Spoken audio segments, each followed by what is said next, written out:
tout le monde est installé, c'est bon? Allez, c'est parti. Déjà, merci d'être venus aussi nombreux, là, la salle est bien pleine, donc c'est bien, il y a du monde. De quoi on va parler aujourd'hui? On va parler blockchain, on va parler une blockchain qui s'appelle d'Unitaire en particulier.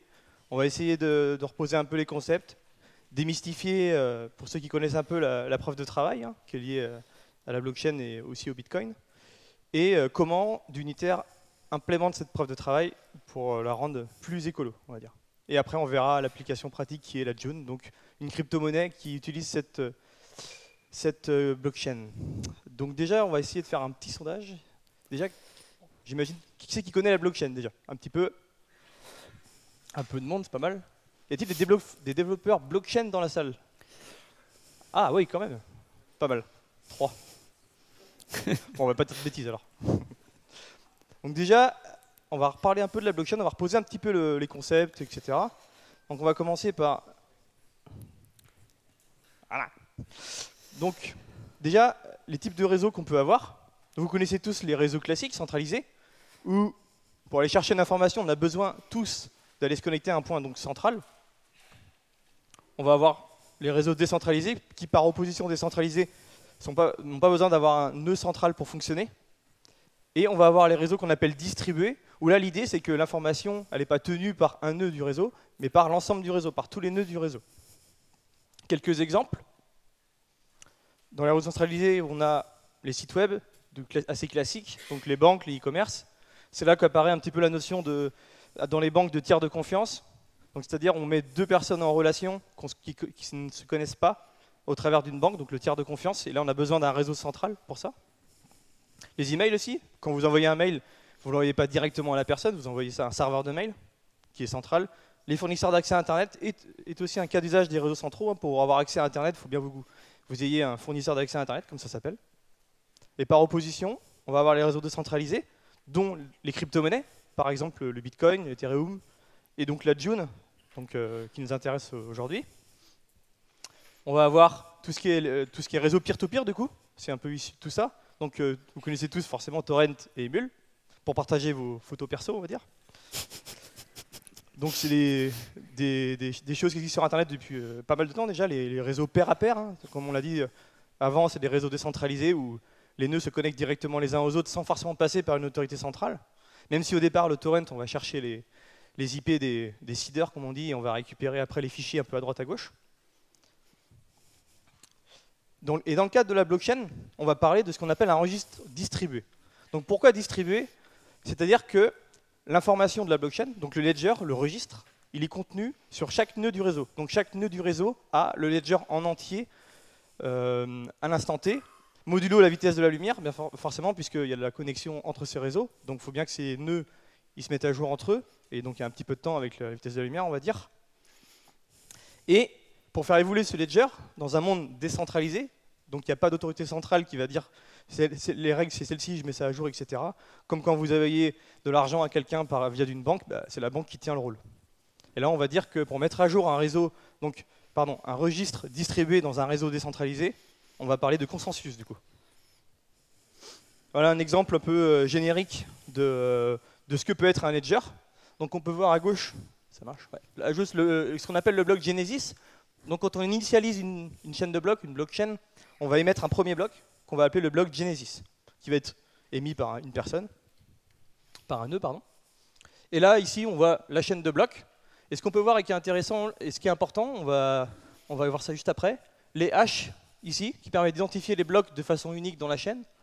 Et il y a un lien, là on voit un lien, on va dire, c'est symbolique, mais dans les faits, il y a un vrai lien de données logique entre ces deux blocs. Et à l'intérieur, c'est ce qu'on appelle les transactions. Donc c'est, on va dire, le fonctionnel de la blockchain. Qu'est-ce qu'elle stocke, avec quelles règles? Et ça, c'est spécifique à le Bitcoin, c'est de l'argent par exemple, des crypto-monnaies. D'Unitaire, on va voir qu'il y a un peu plus. Mais voilà, c'est ce qu'on enferme dans un bloc. Donc, une blockchain, pour synthétiser un petit peu, on va dire qu'elle est sécurisée, infalsifiable, ça va de pair. Pourquoi? Parce que ça fonctionne avec des clés privées, clés publiques, donc elle est sécurisée. On ne va pas juste écrire comme ça sur notre nœud local, il nous faut un couple de clés, en cryptographie asymétrique du coup, clé publique, clé privée. Elle est infalsifiable, donc à part si vous faites voler votre clé privée, quand vous écrivez un bloc, vous mettez votre clé dedans, et on est sûr que c'est vous. On pourra parler aussi de chaînes inviolables. Je vais en parler juste après. Donc ça, c'est lié au hachage et aux algorithmes de hachage. Et fiable, dans deux sens du terme. Disons que comme c'est un réseau décentralisé avec des nœuds autonomes, on va dire que du coup, le réseau est très résilient. C'est-à-dire que même si, par exemple, il y a 1000 nœuds qui sont sur la chaîne et qui ont une copie de la chaîne sur chacun d'eux, si la moitié du réseau tombe, l'autre moitié peut continuer toute seule sa vie. Donc c'est là où on va voir que c'est quand même un réseau assez résilient. Si par exemple vous allez sur votre site de e-commerce préféré, s'il est tombé, vous ne pouvez pas commander votre produit préféré que vous voulez pour demain. Et fiable, c'est un système dans lequel on va mettre de la confiance aussi. Parce qu'on a vu tout à l'heure que quand deux personnes ne se connaissent pas, ils passent par une banque qui vont les mettre en relation. Donc là, on appelle le tiers de confiance. Et la chaîne, justement, essaye d'enlever ce tiers de confiance-là pour améliorer aussi donc, la fiabilité dans le sens confiance entre deux personnes. Donc une blockchain, il y a plusieurs classifications un peu grandes. On va parler de blockchain publique. Donc une blockchain publique, c'est-à-dire que les données sont publiques, par exemple, et n'importe qui, modulo création de son compte dans la chaîne avec clé publique, clé privée, va pouvoir proposer un bloc. Donc c'est ce qu'on va appeler le minage. Je vais en parler juste après aussi. Donc là, genre le Bitcoin, par exemple, c'est une blockchain publique. Il vous suffit d'avoir ce couple de clés, vous pouvez proposer des blocs. Ça m'étonnerait que vous y arriverez avec votre PC, mais en tout cas, vous pouvez essayer. On va parler de blockchain semi-privée, semi-publique, où l'idée, c'est que les données sont accessibles, mais pour pouvoir écrire dans la chaîne, il faut respecter le mécanisme d'entrée dans la chaîne. On va en parler avec d'unitaire, justement. Donc n'importe qui ne peut pas écrire comme ça. Il faut qu'il soit, on va dire, authentifié dans le réseau pour pouvoir miner. Et les blockchains privées, où là c'est une autre catégorie, où c'est un consensus différent, etc. Mais là l'idée c'est de se dire, c'est des acteurs fermés qui acceptent des personnes s'ils veulent. Et les données sont dans la plupart des cas privées. Donc par exemple, la traçabilité dans la chaîne d'un produit est un cas d'usage d'une blockchain privée. Il y a un truc qui s'affiche. T'as pas coupé les mises à jour automatiques? Alors, donc, pour en revenir à la blockchain, donc la chaîne de blocs, je vais arrêter de dire chaîne de blocs, je vais dire blockchain. Qu'est-ce qu'un bloc? Un bloc qui représente, comme on l'a vu, un élément de la chaîne, donc la chaîne de blocs, la blockchain, et il va contenir des transactions. Je dirais même plus loin, il va enfermer des transactions. C'est-à-dire qu'on va le voir juste après, justement, c'est qu'une fois que les données sont dans la chaîne et validées par le réseau, de façon conceptuelle, les données ne peuvent plus être changées ni bouger. Donc c'est pour ça que je préfère dire, même plus loin, enfermer les transactions. Et après, ce qui permet d'identifier un bloc et qu'il soit valide dans la chaîne, c'est son hash. Donc qu'est-ce qu'un hash? Pardon. Un hash, en fait, ça représente, donc, ça identifie un bloc et son histoire. C'est ce qu'on va appeler l'arbre de Merkle. L'arbre de Merkle, le principe, c'est que quand vous faites le hash d'un bloc, vous prenez en compte le hash du bloc précédent, histoire de garantir ce qu'on appelle l'intégrité de la chaîne. Il va être calculé par ce qu'on appelle un mineur. Pardon.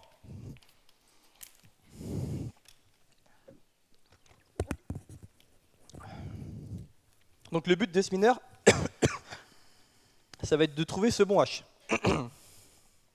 Quelques exemples d'algorithmes de hachage. On a, pardon. Excusez-moi. On a un algorithme un peu vieillot que plus grand monde utilise, le MD5. On a le SHA-1, pour ceux qui, j'imagine que vous connaissez Git. Donc le SHA-1, c'est l'algo de hachage de Git permettant de créer des commits. Et on voit bien dans Git qu'un commit est lié à un commit précédent. Toujours le même principe, intégrer le précédent. Et en quoi c'est hyper utile pour une chaîne qui devient assez longue, type Bitcoin. Ça va permettre, quand on reçoit un bloc, de valider l'intégrité des données sans avoir à regarder tous les blocs un par un. Puisque la puissance de ces algos de hachage, c'est que s'il y a un octet qui change, le hash change complètement. Donc en fait, si on reçoit un bloc et que la personne avec un mauvais bloc s'est amusée à modifier une transaction dans le passé, du coup ça veut dire quoi? Ça veut dire que le hash du bloc précédent, il a changé. Donc quand on va essayer de comparer, on va voir que le hash change. Donc quand le mineur va recevoir le nouveau bloc qui a trouvé le hash, il va essayer de recalculer, et en intégrant le hash de son bloc précédent à lui avec le nouveau hash, il va voir qu'il y a un truc qui ne colle pas. Donc, la mise à jour donc, de ce ledger, enfin la blockchain, le ledger, elle se fait par consensus et donc minage. Et avec ce qu'on appelle la proof of work, donc c'est la preuve de travail, dans le cas du Bitcoin et d'Unitaire. Donc qu'on s'entende bien sur le terme tout de suite, la proof of work est un type de consensus. Donc quand on parle de blockchain et de preuve de travail, c'est blockchain, preuve de travail, le preuve de travail et le consensus. Il y a d'autres consensus qui existent, on va les évoquer rapidement, mais quand on parle de preuve de travail, c'est vraiment le consensus utilisé notamment par Bitcoin et aussi par d'Unitaire. Alors, comment ça se passe? En fait, le fait de trouver le hash, c'est ce qu'on appelle le mining. Et chaque nœud du réseau, en fait, va tenter de résoudre ce qu'on appelle un puzzle cryptographique par force brute. Pourquoi force brute? Parce que le résultat n'est pas prédictif. Donc on est obligé de tenter plusieurs essais pour trouver le bon hash. Donc comment ça marche? Avant, oui, un seul nœud trouvera le bon hash, forcément, parce qu'il n'y a qu'un bloc qui va être valide à un moment donné. Et dans le cas du Bitcoin, il va gagner la récompense, puisque la création monétaire sur le Bitcoin se fait par le minage. Et à l'heure actuelle, j'ai regardé, c'est 12,5 Bitcoin. Ça va passer à 6,25, je crois, l'année prochaine, puisque le protocole Bitcoin fait que le nombre de tokens émis va descendre et la masse monétaire totale, elle sera fixe.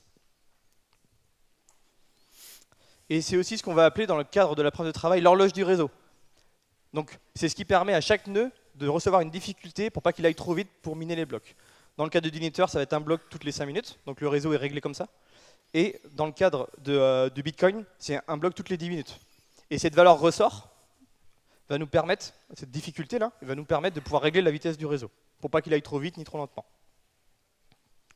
Toutes ces informations-là de mining par rapport au Bitcoin, vous pouvez le retrouver dans le white paper du Bitcoin pour ceux qui ont envie de lire beaucoup le soir. Donc qu'est-ce que le puzzle cryptographique qui est imposé à chaque mineur pour trouver le bon bloc? Il doit trouver un hash qui commence par un nombre de zéros fixé. Et c'est ce nombre de zéros-là qui est ce qu'on appelle la difficulté, et c'est ça qui permet de faire avancer le réseau à vitesse constante. Donc à chaque fois, la difficulté peut être évaluée entre deux blocs. Si on se rend compte d'un coup que les mineurs trouvent le bloc trop vite, on va augmenter la difficulté, etc. Donc ce hash-là, il doit commencer par un nombre fixe de zéros qui est calculé par chaque nœud. Et comme j'ai dit tout à l'heure, le bloc, il est créé avec des transactions. Ça, on n'y touche plus. Et après, pour faire varier les données, on va incorporer ce qu'on appelle un nonce. Donc qu'est-ce qu'un nonce? Pour ceux qui font un peu de maths, c'est facile. C'est un chiffre arbitraire, ou aléatoire si on veut, qui va être utilisé une seule fois dans un traitement. Donc c'est ça qu'on appelle un nonce. Donc ça veut dire quoi? Ça veut dire qu'une fois qu'un bloc est fait, le prochain bloc qui va être forgé, on recommence sur les mêmes nonces. Mais comme les données ont varié, du coup ça fonctionne. Il faut le mettre plus là. Alors, du coup là, les bouts de code que vous allez voir à suivre, c'est le code qui est extrait du protocole d'Unitaire. Donc là, je vous ai mis le code qui permet de définir ce nonce. Donc là, c'est du TypeScript, JavaScript. Donc là, il y a trois parties. Il y a ce qu'on appelle un préfixe qui est fixé à 1, par exemple.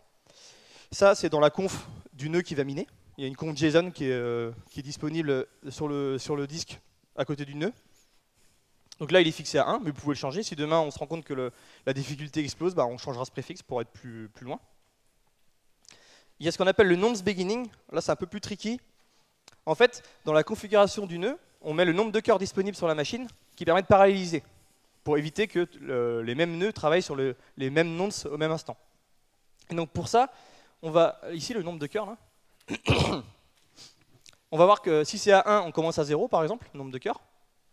Et après, j'ai extrait ça d'une boucle for, et après on va définir des ranges, donc des ensembles, des ensembles, qui va permettre à chaque cœur de pouvoir faire la proof of work sur des plages de nonces différents. J'espère que j'ai perdu personne. Donc voilà, l'idée c'est qu'en fait, l'idée principale c'est que deux cœurs ne travaillent pas sur les mêmes ranges, parce que c'est ridicule. Au pire, si ça prend trop de temps, le premier cœur rattrapera le deuxième, etc. Mais l'idée c'est vraiment d'avoir chaque cœur qui bosse sur une plage de nombres. Et après, c'est bateau, dans le cas de d'Unitaire, on incrémente le nonce. Donc plus 1 à chaque fois, et jusqu'à temps de trouver le bon hash. Donc à chaque fois, le nœud, à chaque fois, ouais, c'est ça. Le nœud, à chaque fois, il va essayer de trouver cette solution-là. Donc par exemple, sur d'Unitaire, c'est un hash que j'ai pris il y a moins d'un mois. C'était là, chaque nœud avait comme difficulté le fait de trouver 18 zéros. Et dans d'Unitaire, on voit ici, en gras, il n'y a que ces 5 zéros. On vous montrera tout à l'heure après le dernier bloc combien il a fait de 0. Mais voilà, on voit que là, il faut 5 zéros. Et donc, après, comment on détermine le nombre de zéros? C'est là où arrivent les maths. Je vous échauffe pour Bertrand. Donc la difficulté, ça, Bertrand, on va l'expliquer après. C'est vraiment propre à d'unitaire. Sur Bitcoin, c'est un autre calcul. On ramène sur un modulo 16 parce qu'on est sur des hash en hexadécimal. Ce qui nous permet, par exemple, d'avoir une difficulté, par exemple, qui est calculée à 89. Donc c'est les entiers. Qui nous permet d'avoir un nombre de 0 à 5. Donc là, par exemple, avec ce cas-là, ça veut dire que si on applique, donc on applique la formule, hein, ici, on remplace difficulté par 89. Donc là, ça veut dire que, par exemple, là, chaque nœud, donc qui a le même code forcément, puisque chaque nœud est indépendant et fait tourner le même code d'unitaire, il va calculer tout le monde ce truc-là, le nombre de 0 à 5. Et après, on va voir, avec Bertrand, comment on fait varier cette valeur-là pour la rendre justement plus écolo, cette proof of work. Encore un peu de code. Encore un peu de code et après, il y aura un peu moins de code. Donc là, pour faire, c'est le code extrait de l'algorithme qui fait le hachage et qui vérifie le nombre de zéros. Donc on voit la variable ρ, qui est donc le premier hash du bloc avant intégration du nonce et avant signature. Et donc c'est ce inner hash là, il ne bouge pas. Donc c'est-à-dire que le nœud, il a décidé de prendre x nombre de transactions et de les hasher. Et ce hash là, il ne bouge plus. Et après, on fait varier le nonce. On voit la deuxième ligne, c'est la signature. Donc là, on prend la clé de la personne et on signe le bloc, donc pour vérifier que c'est bien lui qui a fait le bloc. Ça va être important aussi pour la suite. Et après, le hash final, on voit ici le pot. Donc c'est le hash du inner hash, du nonce et de la signature. Bon, on voit que la signature reprend le inner hash, mais bon, c'est pas grave. De toute façon, on a toujours un hash de la même longueur. Et du coup, on voit ici que la signature ici et le bloc nonce, c'est ça qui varie. Donc la signature varie en fonction du nonce, puisque c'est ici c'est calculé en fonction de la variable au-dessus. Et on voit ici qu'en fait, c'est ces deux valeurs-là qui permettent de faire varier le hash. Et donc, c'est pour ça qu'on dit force brute. Le nœud va itérer jusqu'à temps qu'il va recevoir soit le bon bloc, soit respecter le pattern imposé sur les zéros, ici. Donc là, intuitivement, ça veut dire quoi? Ça veut dire qu'à un instant t, tous les nœuds qui sont mineurs font ce traitement-là, et il n'y en a qu'un qui sera choisi. Donc c'est en ça, en fait, que finalement, la proof of work, elle est assez consommatrice. Puisqu'en fait, il va y avoir un seul nœud qui va trouver la solution. Et dans le cadre de Bitcoin, vu qu'on a vu tout à l'heure que le gain monétaire, on va dire, se fait sur la création du bloc, alors on va dire que dans le Bitcoin, c'est celui qui a la plus grosse qui gagne, quoi. Ça va être un peu trivial. En gros, forcément, comme il faut itérer le plus vite possible et trouver le hash le premier, c'est celui qui a la plus grosse puissance machine qui gagne. C'est pour ça que pour le Bitcoin, on voit des fermes entières de GPU qui font du mining, du hachage constamment et qui essaient de trouver le bon bloc. Le bon hash, pardon. Quelques petits stats. C'est comme toujours avoir, pour cette conférence, toujours avoir en tête qu'on est sur un réseau décentralisé. Donc c'est très très difficile d'avoir la liste à l'instant T de tous les nœuds qui calculent. Donc là, il y a des estimations qui sont faites. Donc là, si vous voulez des détails sur les chiffres, vous pourrez consulter, on mettra les slides sur les réseaux. Et vous pourrez consulter ici l'URL issu du calcul. Et si on prend la fourchette basse ici, l'estimation basse, on est à 46,5 TW par an pour le réseau Bitcoin. Donc ça comprend le hachage et aussi le partage de l'information. Et quand on voit qu'un réacteur nucléaire fait 7 TW par an, là on peut, je m'avance beaucoup je pense, on peut dire qu'intrinsèquement, le protocole consomme du courant. Je vous vois venir après. C'est la consommation d'un pays, hein, carrément. Je crois que c'était l'Irlande d'ailleurs. Donc, quelques alternatives. On a ce qu'on appelle la proof of stake, qui est aussi une preuve. C'est pas une preuve de travail, c'est pour ça que j'ai insisté tout à l'heure sur le fait que la preuve de travail, c'est la proof of work. La proof of stake, c'est un autre type de consensus pour aussi des blockchains. C'est moins énergivore, mais attention, c'est autant inégalitaire que le Bitcoin. Pourquoi? Parce que en proof of stake, il y en a plusieurs, mais il y en a une qui existe par exemple où, je ne vais pas rentrer trop dans les détails, parce qu'on ne va pas avoir le temps, mais le principe c'est le suivant, c'est qu'un mineur, il met de côté des tokens, c'est la garantie qui ne va pas tricher. Et si le réseau se rend compte qu'il triche, en gros il émet des mauvais blocs, ces tokens-là vont lui être pris. Et en plus de ça, c'est celui qui a la plus c'est celui qui a la plus grande quantité de monnaie qui va gagner. Donc c'est autant inégalitaire que le Bitcoin. Là c'est le plus riche, et l'autre c'est celui qui a la plus grosse machine. Il y a un autre type de proof of stake qui existe. Si on s'est dit, bah, pourquoi faire du mining en parallèle, bah, on n'a qu'à tirer au hasard. Mais comme on l'a dit tout à l'heure, la décentralisation c'est très très compliqué. D'ailleurs Bertrand l'évoquera juste après, comment on fait dans du Ninter. C'est très compliqué parce que toujours dans l'idée qu'on est sur un réseau décentralisé en connexion point à point, pair à pair. Et du coup c'est dur d'estimer en fait le nombre de nœuds connectés, enfin qui calculent au même instant. Donc c'est pour ça que faire un aléatoire c'est très compliqué, et en plus, je vous apprends rien, en informatique l'aléatoire, c'est un peu compliqué, il faudrait avoir un oracle qui donne l'aléatoire. Donc voilà, on voit que c'est un peu compliqué pour ça. Et du coup, on va maintenant vous présenter plus en détail la proof of work orientée par d'unitaire, et je laisse la main à Bertrand. Merci. Donc on va parler de comment ça fonctionne la proof of work dans d'unitaire. Et pour ça, on va introduire ce qu'on appelle la difficulté personnalisée. Donc c'est une grosse différence par rapport à Bitcoin. Bitcoin, tous les nœuds ont la même difficulté pour calculer, il n'y a pas de différence. Dans d'unitaire, on va voir que la difficulté, elle est personnalisée pour chaque nœud. Et on va voir comment elle est personnalisée. Et pour ça, on a une autre notion qui s'appelle la toile de confiance.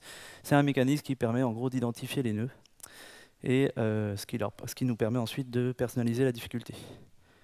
Donc, la toile de confiance, c'est l'identification des nœuds, comme je viens de dire, et c'est nécessaire pour pouvoir appliquer une difficulté personnalisée, puisque sinon, si on ne peut pas identifier les nœuds, on ne peut pas mettre un paramètre spécifique à un nœud donné.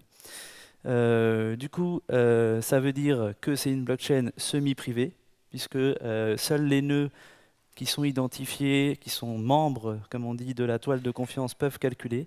C'est-à-dire que vous, si vous arrivez et que vous n'êtes pas membre, vous serez un miroir, vous répliquerez les données, mais vous ne calculerez pas. On verra plus tard comment on devient membre, mais voilà, il y a le statut membre et le statut non membre. Et donc, à partir de là, on va calculer la difficulté personnalisée. Alors là, on voit... Sur ça, c'est une copie d'écran du logiciel qui fait portefeuille, et où il y a aussi les statistiques du réseau. Là, on voit les difficultés de 3 nœuds. Donc on voit ici que le premier, il a 88, et le dernier, il a 1848. Donc on voit qu'il y a une très grosse différence, et ils calculent pourtant le même bloc. Donc ils ont des difficultés différentes.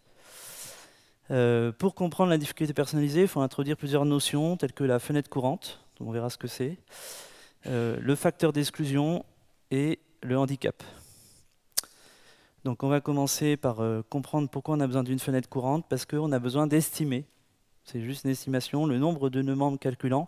Comme on est dans un réseau décentralisé, on ne peut pas savoir exactement, précisément le nombre de nœuds calculants, donc on fait une estimation. La fameuse estimation, c'est le nombre de nœuds qui ont calculé au moins un bloc sur les n derniers blocs. Et on va voir le fameux n, c'est la fenêtre courante. C'est ça qu'on appelle la fenêtre courante. Donc la fenêtre, c'est un nombre de blocs qui va être évalué à chaque nouveau bloc, et qui va être évalué en fonction de la variation du nombre de nœuds entre chaque bloc. Donc comment on fait ça? Un peu rapide, donc il y a un algo qui est un peu complexe, on ne va pas forcément le regarder dans le détail, mais il y a un postulat qui est pris que s'il y a un nouveau nœud qui a calculé dans la fenêtre précédente, la nouvelle fenêtre, elle va être augmentée de 1 pendant 5 blocs. Et s'il y a un nœud en moins, elle va diminuer de 1 pendant 5 blocs aussi environ. Donc le calcul, il est là, dans le détail, je simplifie grandement parce que sinon ça prendrait beaucoup trop de temps. Mais on fait varier en fait la taille du nombre de blocs qu'on prend en considération pour calculer le nombre de nœuds membres calculants chaque fois qu'il y a des nouveaux arrivants ou des partants. Donc tout ça, c'est pour pouvoir après introduire les deux autres notions, le facteur d'exclusion et le handicap. Donc le facteur d'exclusion, c'est un élément qui a été introduit et qui a comme objectif d'exclure les membres qui ont récemment calculé un bloc. Donc si vous avez calculé un bloc juste avant, vous allez être exclu du calcul. Donc votre machine, elle va dormir. Elle ne va plus calculer du tout. Et hein? Oui, elle fera miroir, mais elle ne calculera pas. Et du coup, le but, c'est comment on fait ça? On fait grimper la difficulté personnalisée du coup, du nœud en question via une belle formule mathématique pour les fans de maths. En gros, ce qu'on voit dans cette formule, il y a plusieurs éléments à voir. C'est d'une part, alors, non, j'ai été un peu vite. D'une part, on va avoir le nombre de nœuds de calculants divisé par le nombre de blocs validés par les autres depuis qu'on a validé un nœud, nous. Donc ça veut dire si vous venez de valider un bloc, pardon. Si vous venez de valider un bloc, en gros, il y a 0 autre nœud qui a validé un bloc avant vous, puisque vous venez de le valider. Ça veut dire que comme il y a 0, vous allez avoir le beau calcul là. Donc là, c'est le nombre total de nœuds calculants, donc c'est une centaine à l'heure actuelle, multiplié par 0,67. Alors ça, c'est 2/3 en fait, hein, donc c'est pour pouvoir inclure environ 1/3 du réseau. Donc ça va faire un chiffre assez important puisqu'on va le diviser que par 1, puisque vous venez de calculer un bloc, donc le nombre de blocs SINS, il est à 0. Et du coup, vous le multipliez par la difficulté commune, donc ça, il y a quand même une difficulté de base commune qui est dans le réseau. Et du coup, vous allez voir que si vous faites rapidement le calcul, ça fait monter évidemment la difficulté énormément. Et il y a un petit algorithme qui est affiché ici qui montre, alors trial, c'est la difficulté de votre nœud, la difficulté personnalisée. Et donc là, on vérifie si votre difficulté elle est supérieure à la difficulté commune plus un petit coefficient qui est dans la configuration, qui à l'heure actuelle était valorisé à 64. Et donc si vous dépassez la somme de la difficulté commune plus 64, vous êtes exclu via un petit throw, donc une exception, donc ça interrompt le traitement, tout simplement. Donc ça, c'était le facteur d'exclusion, c'était pour exclure les nœuds qui ont calculé récemment un bloc. Et il y a un autre élément qu'on prend en compte pour, on va dire, pénaliser ou handicaper, d'où le nom, les machines puissantes et favoriser les machines peu consommatrices d'énergie.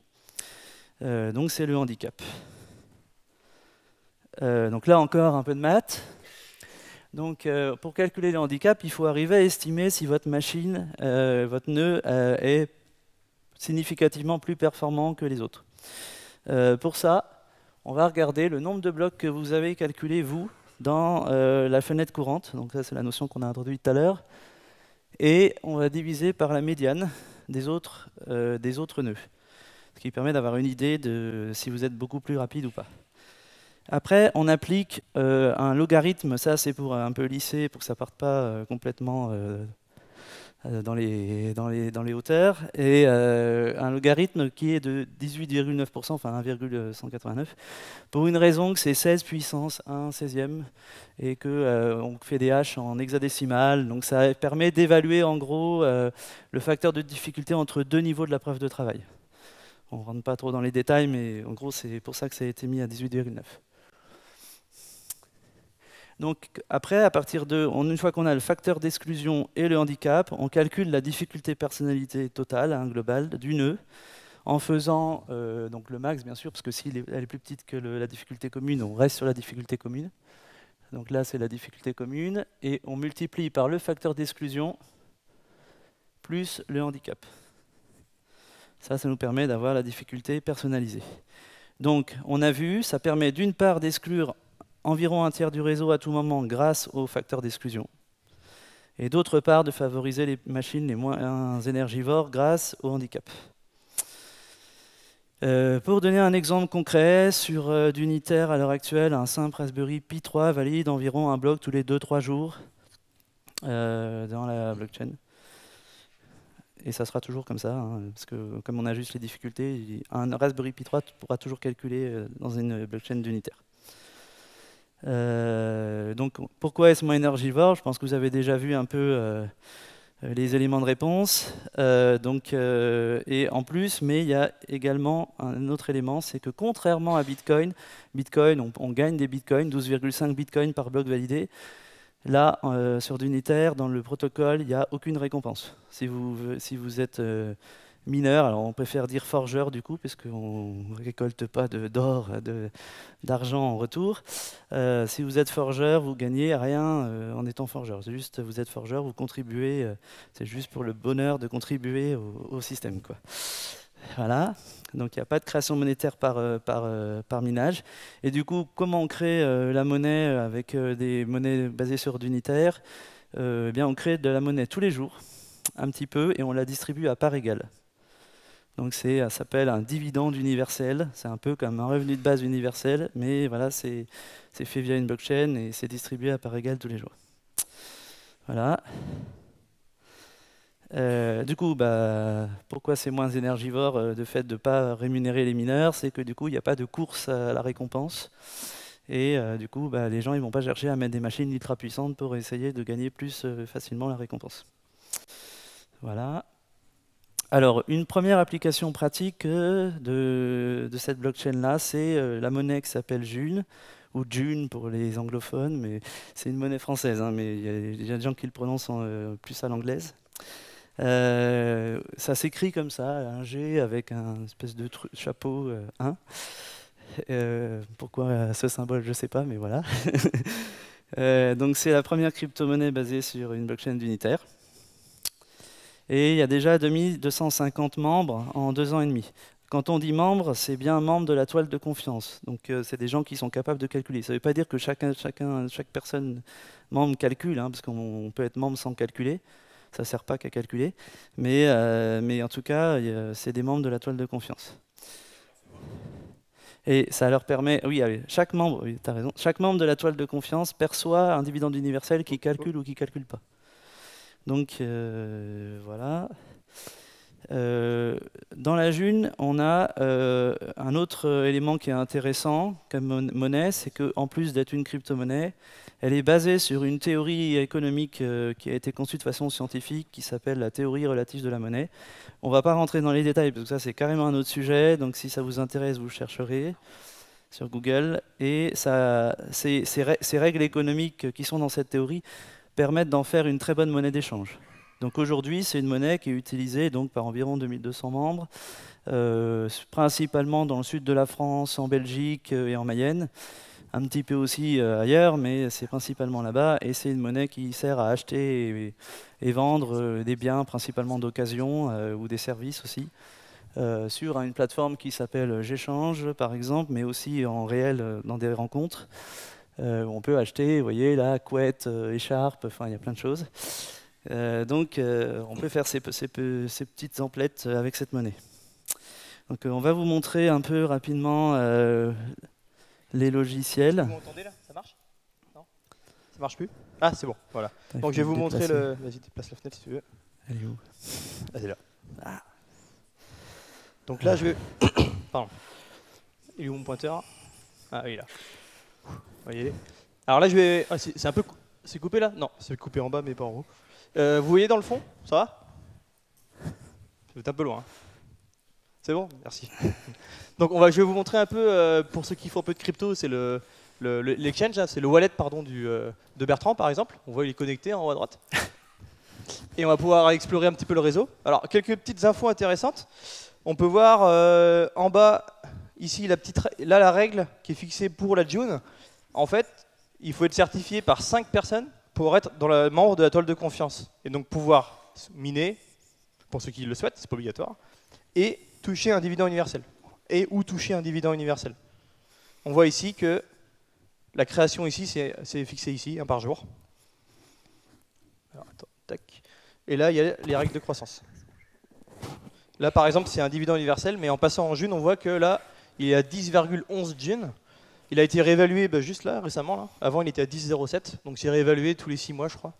Si plus, il n'y a pas la règle. Si, en bas. Tous les 6 mois. Après, on va aller voir un petit peu le réseau, pour voir un petit peu comment ça se passe. Donc là, on est sur le compte sur l'adresse de Bertrand. Là, il a mis un serveur chez lui pour permettant d'exposer le wallet, là, justement. Et on voit ici, bah tiens, mon nœud, là, c'est le dernier forcément, puisque j'ai un Raspberry, donc je suis un peu largué que les autres. Et là, on voit par exemple, pour donner l'exemple de tout à l'heure, qu'il expliquait Bertrand, on voit ici que celui qui a fait le dernier bloc, là, le 940, il s'appelle Pierre-Olivier.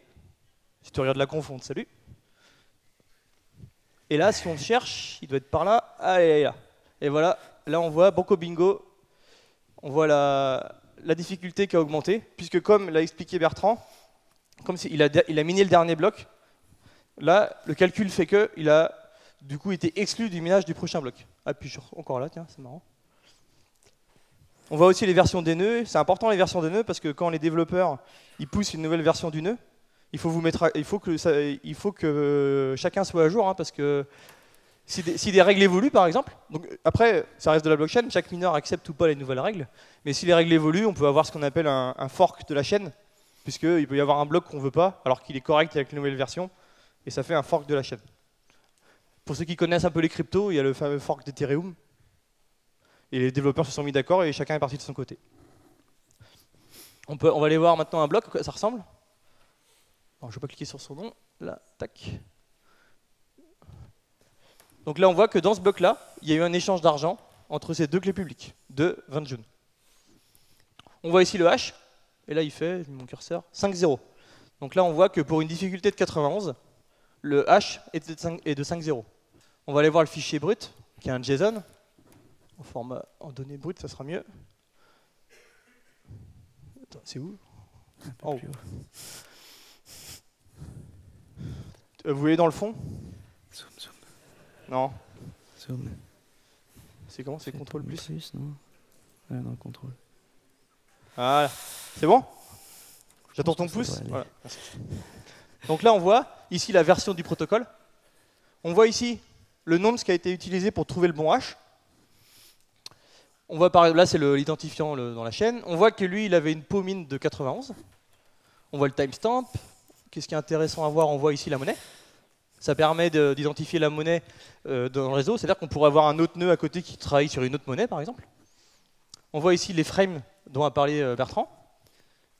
Ici, on voit la clé de la personne qui a fait le nœud, qui a fait le bloc, pardon. Et on voit ici le précédent hash qui a donc été inclus pour générer le nouveau hash. Et on voit ici les 5 zéros. Et là, on voit les différents types de transactions qu'il peut y avoir dans le réseau, sur d'unitaire. Bon, là, ils ont appelé transaction, c'est l'échange d'argent. En anglais, forcément, ça fait transaction. Et là, on peut voir différents types de transactions, dont ici une qui est intéressante, là, c'est le versement du dividende. Donc tous les jours, c'est collé dans le protocole, tous les jours, il y a un bloc qui est émis avec le dividende. Et là, d'autres infos. Donc là, c'est l'info sur la transaction. Et ici, c'est la version à plat, on va dire, en gros, de ce qui a servi à faire le hash, en fait. Là, les entités de la chaîne 11 sont pas parsées, mais en vrai, ouais, c'est à la ligne, et c'est ça qui permet c'est ça qui est en entrée des fonctions de hachage.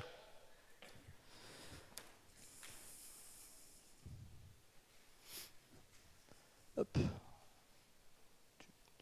J'échange? Ouais. Je vais pas cliquer. Voilà. Donc on avait parlé de l'utilisation de cette monnaie, donc, qui est une monnaie d'échange. Et donc si vous voulez, là aujourd'hui, vous pouvez acheter, alors il faut avoir des junes, mais vous pouvez vendre d'abord pour en avoir, si vous voulez. Vous pouvez acheter une casserole ou un dispositif pour vous endormir qui s'appelle Dodo, peut-être que vous connaissez. Donc voilà, on voit qu'aujourd'hui, concrètement, c'est utilisé. Et si vous regardez, attends, je ne sais pas où est mon pointeur, moi. Voilà.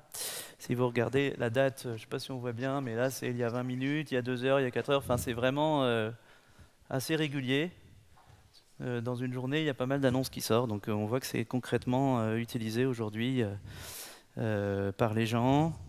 On peut aussi voir, par exemple, des gens qui achètent des choses directement en physique à d'autres personnes. Là, c'est dans le Tarn, qui est quelqu'un qui a acheté tout ça avec la monnaie. Donc pour vous montrer que c'est contrairement à beaucoup d'autres cryptos, c'est vraiment très concret et c'est très utilisé. C'est les parts de tarte qui font rire. Hein? C'est les parts de tarte qui font rire. C'est un doggy bag en jaune. Voilà. Du coup, on va reprendre. Ça va bien. Faut tout repasser. Ah merde. Non, attends.